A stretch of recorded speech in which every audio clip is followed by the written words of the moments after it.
Good evening. Tonight I'm going to be broadcasting from my little cottage by the sea in the south of France.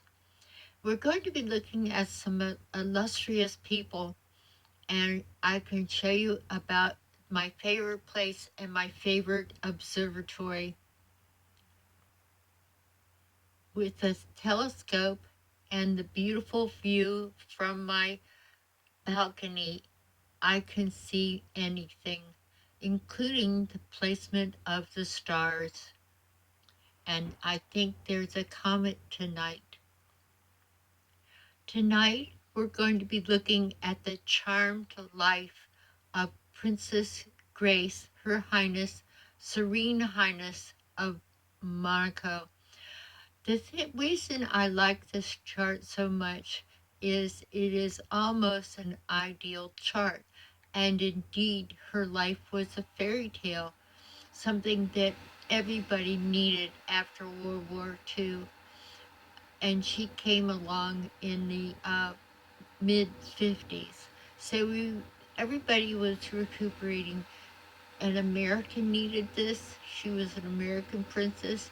And so did the people of the beautiful little kingdom of Monaco.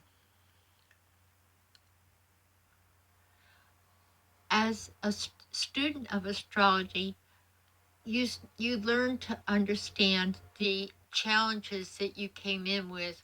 But what's it like to be not too challenged? What's it like to be, say, individuals that win the lottery, have miraculous healings, and become princesses? How does that happen? And is it meant to be? Is it a good thing? Is it a good thing not to have challenges? That's always the question, because they do make you stronger. Miss Princess Grace came in.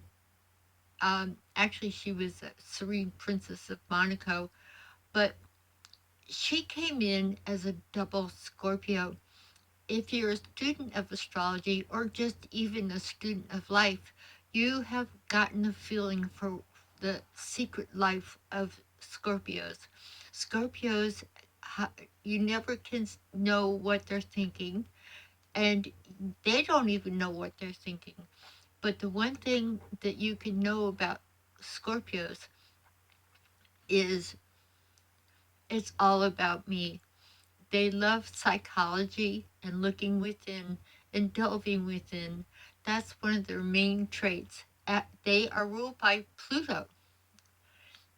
You can see Pluto up here. God is the underworld.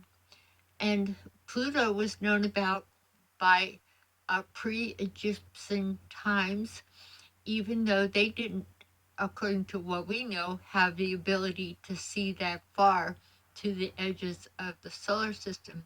Still, they were known about and written about in mythology. And they're right. Pluto is the god of the underworld, and he rules earthquakes, volcanoes. It was very interesting what Alfred Hitchcock said about Grace.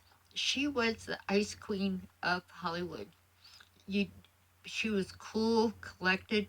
Alfred Hitchcock said when she walked in the room, she always came in at the right time, wearing the right thing, saying the right thing, or not saying the right thing. So she had that kind of timing. Interesting to note that Venus and Mercury are kind of together. They're linked by the ascendant. The ascendant is at the midpoint of these two planets, and midpoints are very interesting and very powerful. But the most important thing, this particular aspect gives you a love. There's Venus for words. How does that work out? Math, and most certainly lovely words, and to be able to remember them.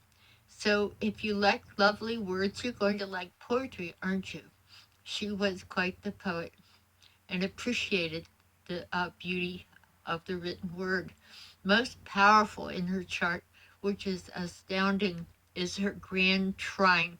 It just doesn't happen very often. You have the sun at 19. 19 is a lucky degree. Like she didn't have enough luck. Um, 1 plus 9 equals 10. 10 is supposed to be a perfect number. And here we are, 19. Pluto is at 19. And then when you come down to the moon, it's at 21 degrees. And 21's a lucky number too. That is the world. And the world is yours. It's good to look at the degrees. The other astounding thing in her chart is her rising sign. She's a double Scorpio. If you're a student of astrology, think twice before you have a Scorpio in your life if you have a choice. The ruler of the first house, the most important, this is the ascendant. That's what you hear about, is in the 9th house. You see all the houses are numbers and they're places where we live. And they go around 2, 3, 4, 5, 6, 7, 8, 9. The 9th house is the house of foreign lands, if not foreign affairs. The native will end up, especially if the ruler of the ascendant is in the 9th house, you'll end up living in a foreign land. It'll play very heavily in your life. So it's just a destiny thing. And if you don't end up in a foreign land, you'll marry somebody of a foreign culture and relate to that culture very much. So, and travel, lots of travel, indeed. So you have a grand trine, and that's 120 degrees up here, all the way down to the moon. And guess what? The moon is trine the sun. It's just all water. This is a water lady. That's emotions. Water is emotions.